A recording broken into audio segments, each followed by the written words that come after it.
Magpapasaklolo na sa Kongreso si Pangulo Aquino para maagapan ang pinangangambahang krisis sa kuryente sa taong 2015. Pero may mga nagdududa.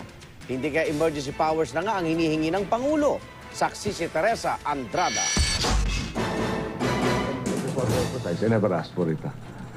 It was proposed by certain members, I understand, of Congress. I never asked for the emergency powers.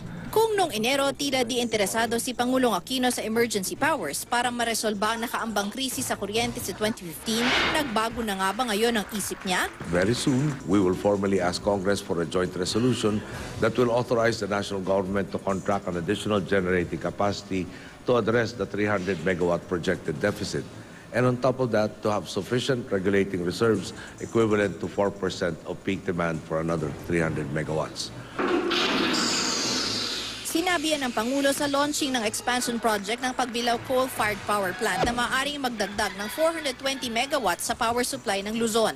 Sabi ni Energy Secretary Jericho Petilla na unang nagmungkahi ng emergency powers para sa Pangulo, huwag daw bigyan ng kulay ang sinabi ng Pangulo. It's not necessarily emergency powers, okay?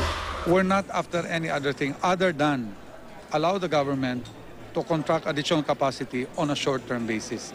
That's it. Ang sabi ng iba, mangontrata na lang kayo. Bawal nga eh. And for that to be legalized, you need a president to declare, okay, that there is a crisis, power crisis. Sabi pa ni Petilla, saklaw naman daw ng Section 71 ng EPIRA ang pag-otorisa ng Kongreso sa pamamagitan ng isang joint resolution na kumuha ng dagdag ng supply ng kuryente ang gobyerno kung sa tingin ng Pangulo ay magkukulang sa power supply ang bansa. Kung di raw kasi aaksyon ng gobyerno, asahan na raw ng mga taga-Luzon ang 1 hanggang 2 oras na rotating brownouts pagdating ng Marso hanggang Mayo. Pero para sa bayan muna, ano raw ang pinagkaiba niyan sa pagbibigay ng kapangyarihan noon kay dating Pangulong Fidel Ramos para tugunan ang power crisis sa kanyang termino? Noon kasi nagresulta yan sa pagpasok sa kontrata sa kabi-kabilang independent power producers. Ang impact ng emergency powers na ito, sweetheart deals, corruption,